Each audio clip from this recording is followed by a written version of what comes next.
On the mic with us today is Janey Brown, a renowned coach and speaker who has dedicated her career to helping individuals conquer their fears and unlock their full potential. Anyone in any capacity. And this relationship was on the line, and I'd never loved anyone as much as I'd loved this man. And it was just sort of this, you can either keep going the route that you're going and end up with no one, like no friends, nobody. Wow. Or you can actually just be seen. Today, she's on the mic to share her insights of how you can transform your fear into fuel for success. This is Rise and Thrive with Ms. Monday. I'm your host, a photographer, filmmaker, and artist devoted to telling stories of brave souls who are standing up, speaking truth, and building something better. My podcast is independently created and powered by passion, just my soul connecting with your soul. If something here moves you on the show, I'd be honored if you'd like, subscribe, and share it. Your support fuels this movement, and it means more than you know. So thank you.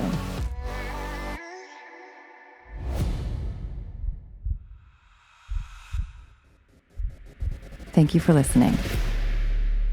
Welcome to the show, Janey. Thank you for having me. I'm so excited to be here with you. It's so interesting because this is the episode that's kicking off season 4, and as a solo host, and then having you as my guest, I feel so confident and so happy because we just go back. We go back. Likewise. So on the topic of today, overcoming fear, you're the perfect person to interview. Stories have the extraordinary power to heal and inspire us in ways we often don't fully realize. So I'd love for you, Janey, to take us on a journey. Can you tell your story? Like, how did you arrive at this point in your life and work? What was that defining moment that changed everything for you? And like, what's your journey been like? Love all these questions. Yeah, there's a lot there. Yeah. It's like, and I do that a lot. So do I, actually. I've gotten feedback about that. Going way back, I started performing when I was 10 and have been performing every single year of my life since then as a singer. And about 15 years ago, I took on coaching, wellness coaching. So I've had the privilege and honor to work with some of the best athletes in the NHL and other professional athletes. And so I had these 2 careers kind of running side by side: music career, which is how we know each other, and the wellness career. And in 2017, it got to a point where I just realized I couldn't do both and excel at the same time. I kind of felt like I needed to bridge the gap between the two because I had like my music self and then I had my wellness self, and they were kind of segregated. So I had this idea to create a wellness company to launch Fierce Academy. Basically, my idea behind that was to help performers and entertainers and pretty much anyone that wants to get in front of others, to help them overcome their fears and build mental resilience and improve mental health, because there's a lot of mental illness in the music industry. So that was kind of the idea behind Fierce Academy. And part of it was also because I had struggled for so many years with fear, stage fright, and my own mental health battles. So it was kind of this full circle of, I'm going to take all my wellness information and all my studies from that industry and all of my performance experience and my own struggles in the music industry and put it together and create a program to help these performers overcome these challenges. And since then, since 2017, that program has actually turned into a book. That's kind of the update, let's call it, in terms of my career. Nice. As an artist, like, it's really hard to make it, right? And you're an incredible singer. Thank you. And I love working with you. And I've Likewise. heard you perform many times, but I get it. Like, you have to sometimes choose, is it going to be this or that? But on the topic, we are here talking about your company, Fierce Academy, not just you as a singer. So fear,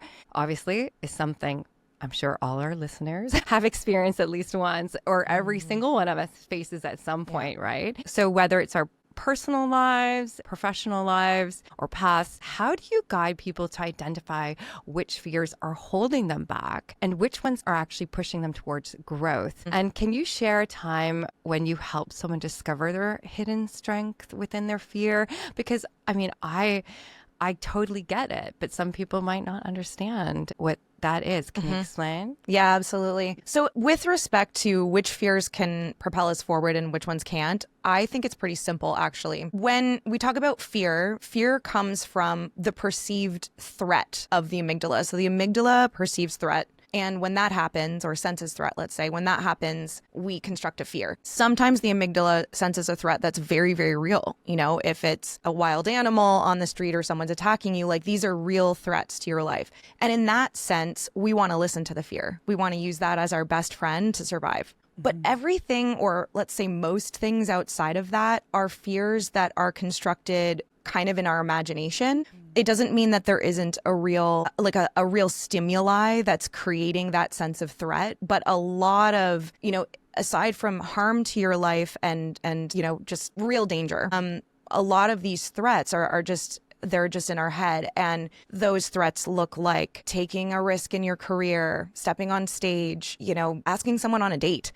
These are fears that come from an imaginary threat. And so when it comes to being on a podcast, yeah, starting a podcast, you know, all of it, like anytime you're observed by another human being, because you wouldn't have fear about a podcast if you were just being observed by yourself. Yeah, it's always relational. It always comes down to some other third party witnessing you, or second party, even, whatever. Yeah. So those are the imaginary threats. And I don't want to say imaginary too flippantly, like they're real to you and therefore they need to be addressed. It's not to be like, oh, they're imaginary, so whatever. It's just to say that there's no threat to your life right now. So those are the ones I focus on with myself and with clients. And, you know, to overcome that is to first face it. There is no way to neutralize a fear without first being aware of it, but then, you know, facing it. So yeah, there's a whole step by step that I could take you through. No, it's super cool. Sometimes there's some haters out there and then you're like, or whatever, your upbringing or whatever, right? It really has to do with your environment. But so obviously Fierce Academy, I love it. I love the name, has been a beacon of transformation, impacting people from all walks of life, from artists to professionals, right? Like you work with anyone now. I know you're in Toronto right now, which is so cool, speaking at an event. That's awesome. So I'm so happy you were able to come in person. Likewise. It's so nice. But I know you just shared your incredible story and why you're here, but is there any other particular transformations or breakthrough stories that stand out to you, like a moment where you saw someone rise from their deepest, darkest doubts and achieve something incredible? Yeah, absolutely. Definitely. When it comes to clients, I'm cautious of sharing their stories, A, because it could expose who they are, and B, because even if it doesn't expose who they are, when they listen to this, they'll know I'm talking about them. But what I can do is I can share my own experience with this process. And, you know, you mentioned a defining moment before, and my transformation and many others, it's never really one defining moment. It's a compilation of big and small moments. But I can definitely share a pivotal moment. I mean, at least one pivotal moment in this pursuit of deciding that facing fears was really, really important, and so important that I wanted to create a whole company with the word in the name. And it's probably not what you'd expect. So I got into therapy probably, let's say, around 8 years ago. And there was some catastrophic events, let's call them, that got me in. And I think that's the case for a lot of people that resist therapy for so long. I resisted therapy for so long, which is probably another surprise because I'm doing my master's right now for counseling psychology. But yeah, I was like, I don't need therapy. This is like, I've got it, you know? Yeah. And for people that really do need therapy, for those who carry trauma, that approach the levee's going to break at some point, and it did for me. So I got into therapy, and it's funny because when I got in, I went in for stage fright. Oh, interesting, because you're a singer. Yes. Yeah. A lot of people don't know that I had stage fright for like 15 years. Wow. Yeah. What would it feel like? Like, what would happen? Well, okay. So what's interesting about stage fright is it can either, there's probably many ways it can manifest. Like commonly what happens when people have stage fright is it either prevents them from doing the thing, or they do the thing and they like fail because they're so in their head. And that either then causes them to pivot paths altogether, or like, okay, what do I need to do to get better? But for me, I only experienced the fear before. And when I went into the environment, I would probably still feel fear, but I always did excellent. So I didn't really have any motive to like fix it, because I was like, well, I'm always doing a good job. Excuse me. So what does it matter if I have stage fright or not? Like everybody gets stage fright. We're performers. What I didn't know is there's a difference between like vampire bats with machetes and butterflies, right? Okay. I had the former. I had the machetes. Okay. And that's chronic stress. That's chronic anxiety. That's much deeper than just stage fright, right? Okay. Or nervousness, let's call it. So yeah, I was just so afraid of making mistakes and so afraid of people seeing me as anything less than perfect, right? I was a perfectionist. So it came about often leading up to the performance, and like I was always so scared that I would make myself sick. Like I couldn't eat. Like it was just so intense. And it did, yeah. And at the time there was no such thing as like mental health, and like that just wasn't a conversation. So it's only really prevalent in the last like, I don't know, like 7 years. Yeah. So it's like right prior to that. That's right. Yeah, exactly. And then, you know, I'd feel like hell after. I'd like crush it on stage. People would, you know, wildly applaud, and I'd get off and just be like, I'm a fraud. That was terrible. I'm the worst. Like, so how did you get over it? So through therapy? Yeah. Yeah. Okay. Yeah. I went into therapy for this problem. And what's interesting about it is we talked about anything but stage fright to help me overcome it. So the root of the problem wasn't the stage. The root of the problem was that I was afraid to be vulnerable. I was afraid to be authentic. And one of the most pivotal moments in getting me to be vulnerable was actually through a romantic relationship, a boyfriend at the time. Yeah. I loved him so much, and he was on the brink of walking away. You know, basically, unless I could open up. I wasn't willing to cry in front of him. Like, I wasn't willing to cry in front of anyone. Oh, wow. I was just so locked down. I was so...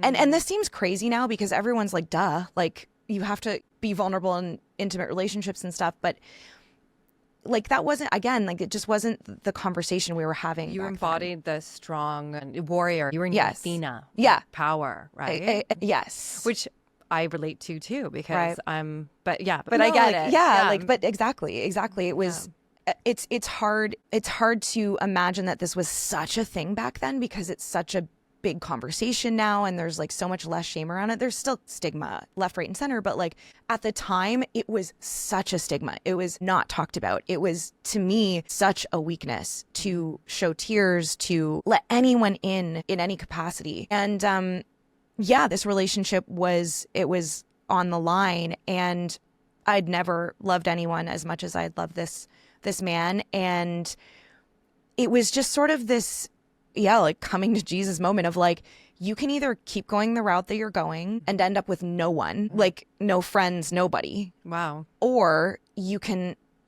actually just be seen. And I chose to be seen.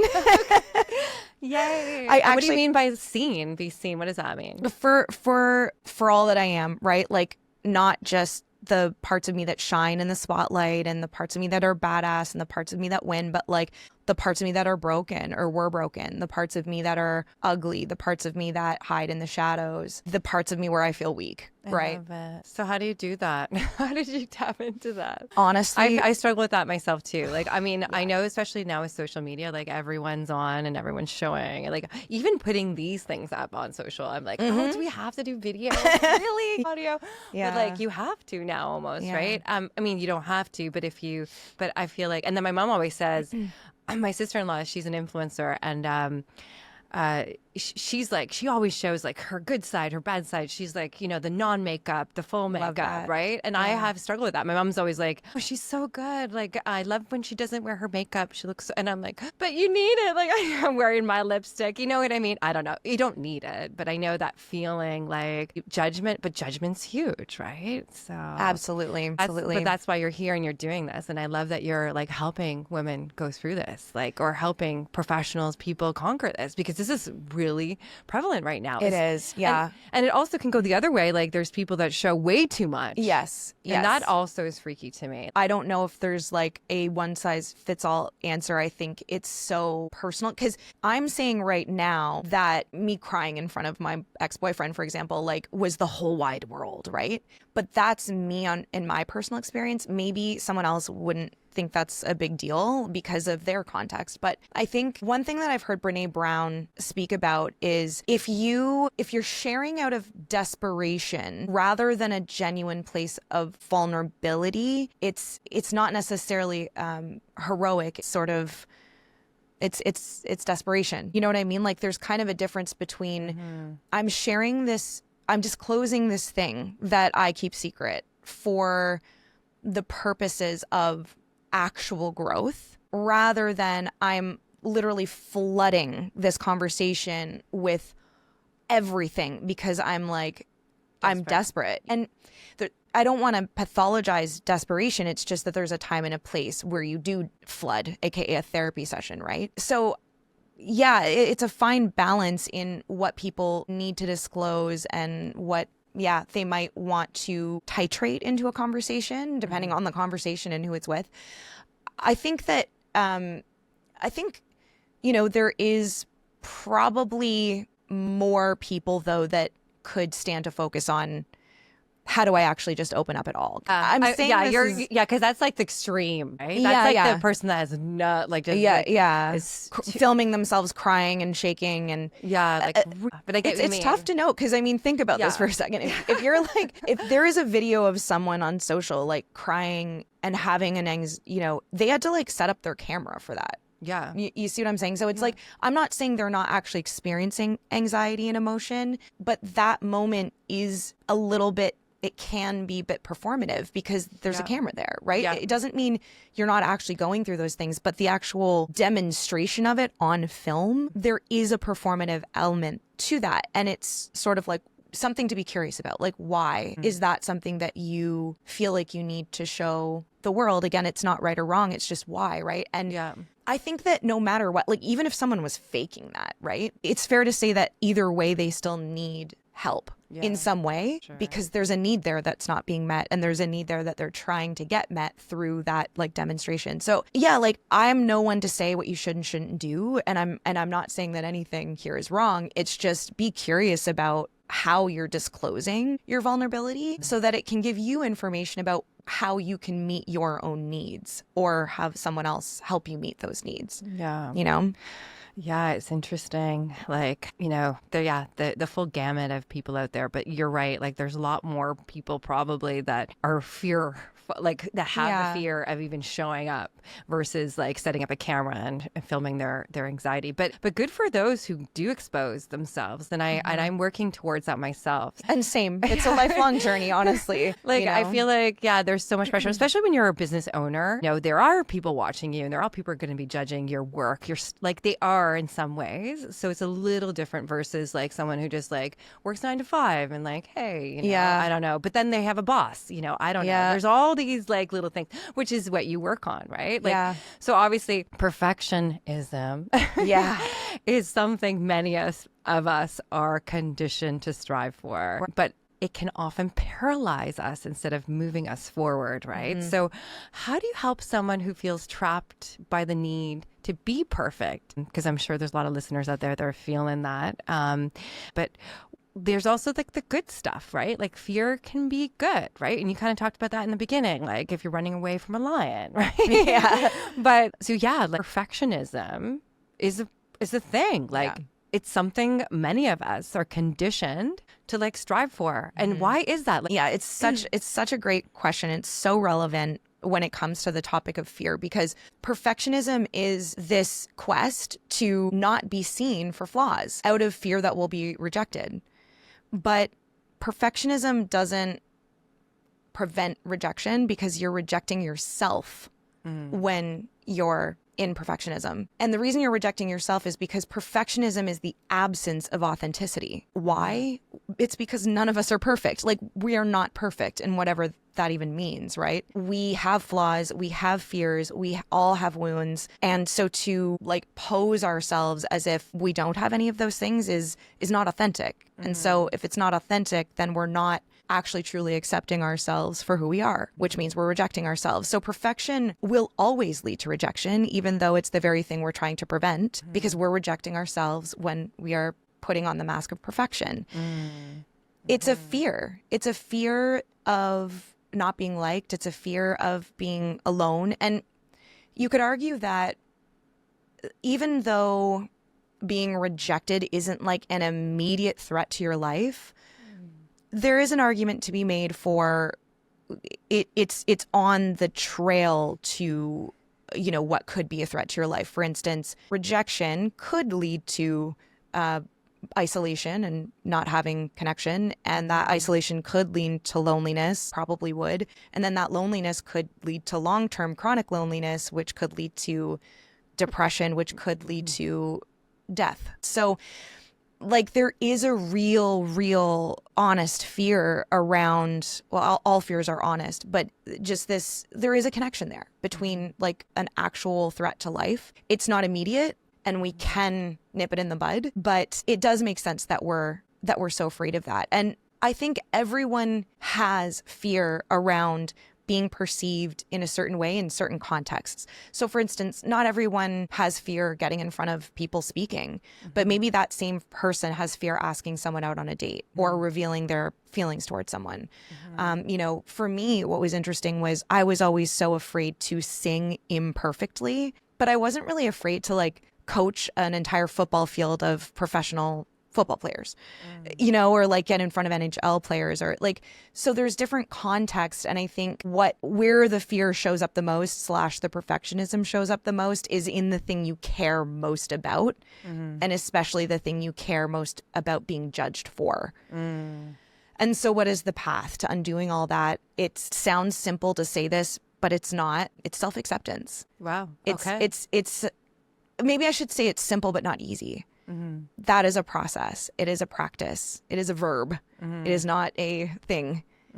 It is a daily practice to find self-acceptance for the things that you deem unacceptable. So what are like little things that like, say like there's a younger listener here or anyone really, but like listening and they're thinking, hey, okay, what's like a baby step, like something they can start to do? Okay, a baby step would be to first acknowledge that you acknowledge the thing that you deem unacceptable. Okay. So I have this thing in my book.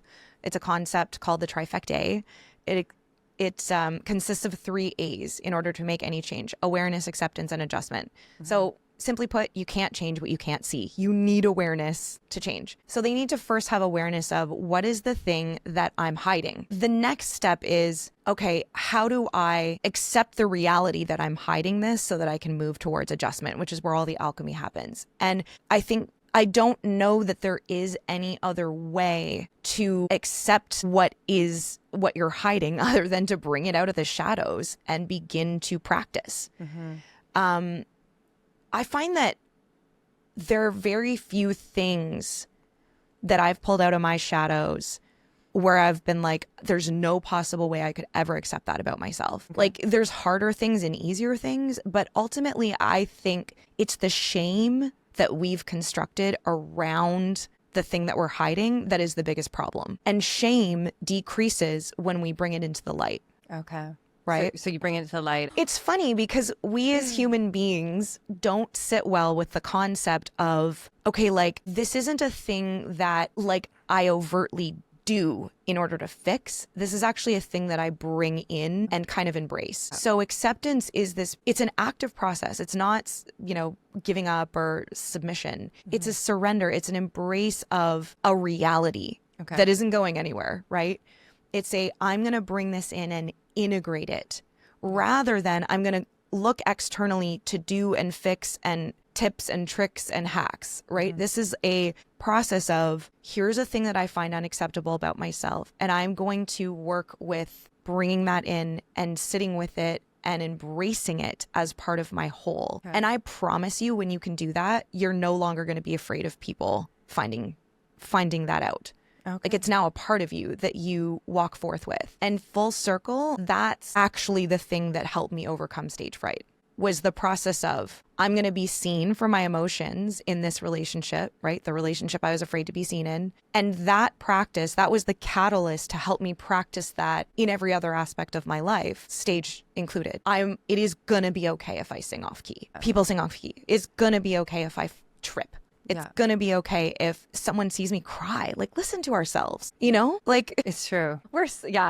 we come out honestly, man. People are harsh. But if you accept the thing in you that you're afraid of other people rejecting, when and if they reject it, it's not going to take you to your knees the same way as if you're already rejecting the thing you're being rejected for. Rejection sucks. It just does. Yeah. And we've all had to experience it. I've experienced it from, sure, relationships, but also like door after door after door being slammed in my face being in this music industry. Oh, and I've done it in the film industry. Right. You know how many films I've tried to make? I'm like, I have this amazing film and it's like this person's attached and Right. It's just like constant. It's a battle. But like imagine, right? Yeah. The door being slammed in your face for something that you thought or assigned as like an inherent brokenness in you. Yeah. So that's going to do something different to you than, you know, you're well and whole inside and they're just rejecting you for your work. It's like, okay, that piece wasn't appropriate for you see what I'm saying? As a child performer, like that's one of the biggest wounds I've had to overcome was as an adult, you have a sense of self separate from work. But I was a professional at 10. So I formed a professional identity at 10 years old. And that meant that I was my music and my music was me. And if I get rejected for that, I'm not enough. I'm bad. I'm unworthy. I'm. And so like I had to really work through all that. It wasn't until I was able to become whole with these things that I thought were unacceptable and that I was ashamed of, that I was then able to kind of be a relatively unshakable with all the no's and rejections that preceded that or succeeded that. Yeah, I get it. It's hard. It's brutal. It's hard out there. Listeners, hey, if you're interested in pursuing the arts or becoming an entrepreneur, it does take a lot. But you know what I found is the more I conquered my fear or stood up to my fear, the stronger I got, you know, like, because the more I did it, like even the more I show up in myself, authentic self, trying to do something, you kind of like, because when you first start, you kind of have this like imposter syndrome. And you're like, I don't know if I'm right. Is this me? But then once you show up again and again and again and again, you kind of like, okay, that is me. It becomes you. Like you can conquer that fear. That's right. And actually there's scientific evidence to show that exposure to the fear, so facing your fears, is the most important element of neutralizing or overcoming fear. So relaxation techniques are great and they're important, but exposure is actually one of the, if not the most important element, at least according to Dr. David Doswell. But yeah, like, so what facing your fears can do is it increases your understanding of your own competence and increases your self-efficacy, which is this sense that I'm going to be able to do what I'm set out to do. And it's like courage and competence are bi-directional. The more courageous you are in facing your fears, the more you jack up your competence or your understanding of your competence. The more competence you have, the more you're willing to continue being courageous. Okay. So exposing yourself to fear is this rolling stone of neutralizing your fear and at least getting more courageous. Even if you're still afraid, you're able to be more courageous in the face of that fear. So if it's like public speaking, take classes, practice. If it's like social media, you know, set up your camera, do it a bunch of times. But you just have to do it. Yeah, that's cool. I wanted to ask you this question. What's a piece of advice that you would give to your younger self? Like, is there anything that you would say to yourself? I would, to that little 10-year-old. No, it's, I mean, on the fear front, that's easy. I would just say, you know, you have to go right through it. But beyond that, I would say you're inherently good. You are good, period. Yeah. What do you mean? I guess, what do you mean by what do you mean? Good. No, it's fair because it's like, it's kind of out of the blue, but I carried with me for a long time that I wasn't good natured, that I was bad. Really? Mm-hmm. Oh. Yeah. I don't know. Maybe when you were a little girl, I don't know. This is what I'm assuming is maybe you were told that you were bad. Mm-hmm. So, okay. Because I'm dealing with that with my son right now. He's always like doing bad stuff. I'm like, I got to be careful Yes. that I don't say you're being bad to your brother. Stop hitting him. Stop being an a-hole. Because he literally punches you in the face sometimes. Oh, man. Yeah. Like, but I know it's just his developing brain. But we can be so hard, especially parents, I think, can be hard on the younger parents, right? teachers. Yeah. Okay. It comes from a lot of angles. Wow. And it's strange because you can do good things and behave good and be a good person, but still have this underlying belief that you're just inherently bad. And yeah, I mean, that message came from a myriad of different places. But yeah, like it took a long time for me to really know, like, without a doubt, like, I'm a good person, even if I could do good acts and be kind, and still underneath it all, I just felt like I was kind of a monster. It's wow. Very strange. I know it's very strange, but it was very real for me. And if I could have just convinced myself that I was good and that I was a good person and that I was good natured, then I think that there would have been a lot less suffering. That's intense, but it's true. Like, I have an ability to forget about a lot of stuff. And like, even when people do harm to me, like, instead of focusing on it or thinking about it, sometimes I let it kind of pass because it's not good to carry. Forgiveness is a big one. You got to just like forgive everyone around you and yourself, because like, hey, we're not perfect. I completely agree with that. That's so powerful that you just said that. And you're so good. You are good. You're good. I know we have to wrap this up. Let's just like plug some of the stuff. Yes. So Fierce Academy is actually delivering corporate wellness workshops. Yeah, that's what I'm speaking. Yeah, like you're here in Toronto doing a public speaking event. Yeah. Which is so cool. Right? And you flew in from out of town, which is so awesome too, right? Totally. You're flying around the world, doing public speaking, working for corporations. Hey, there's a company out there that needs this. Yeah, a lot of it is oriented on mental health and mental resilience, and it's everything that I talk about in my book, in my coaching. But the hot topics right now are very much like burnout prevention, burnout recovery, resilience strategies. My business partner and I, Nina Purewal, talk about mindfulness and awareness and acceptance. And we actually just did a presentation yesterday where we included the trifecta from Fear to Fierce. And it's very much in alignment with everything that we stand for. There's no kind of bending just because it's corporate. And my goal is to, bring in enough stability financially for my company through these pursuits so that I can give back to the artist community. Because that's why I built Fierce Academy in the first place, was to help the little Janeys of the world, the little Ingrids of the world that didn't have mentors like us or coaches or therapists like us. So yeah, that's the big dream, is to create resources for artists, either low cost or no cost, by filtering the money that comes in from the people that do have it. Nice. I love that. That's amazing. I love giving back, especially to the younger gen that need it. Right? Well, you are with this podcast, right? Yeah, for sure. That's what's great thing about a podcast, that you reach all ears and all ages. So let's plug. Where do we find Janey? Yeah. So I'm on all socials. Usually it's Janey B World, and Janey Brown is my website. It's JANEY Brown, like the color.com. But yeah, you'll be able to find me, just through one link will lead to another link, and you know how it works. Janey B World, Janey Brown, also on Spotify. It's been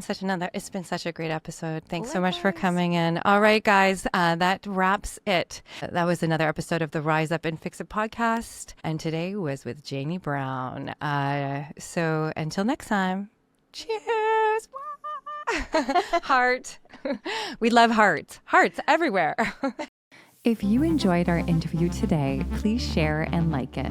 And if you have a unique story of how you are creatively engaging with our world, I can help you share it in a multitude of different ways. Whether it's through photography, film, or being a guest on my podcast, be sure to reach out. My mission is to make you and your brand stand out. Please visit our website, www.riseupandfixit.com. Now, this is Rise and Thrive with Ms. Monday, brought to you by the Rise Up and Fix It podcast.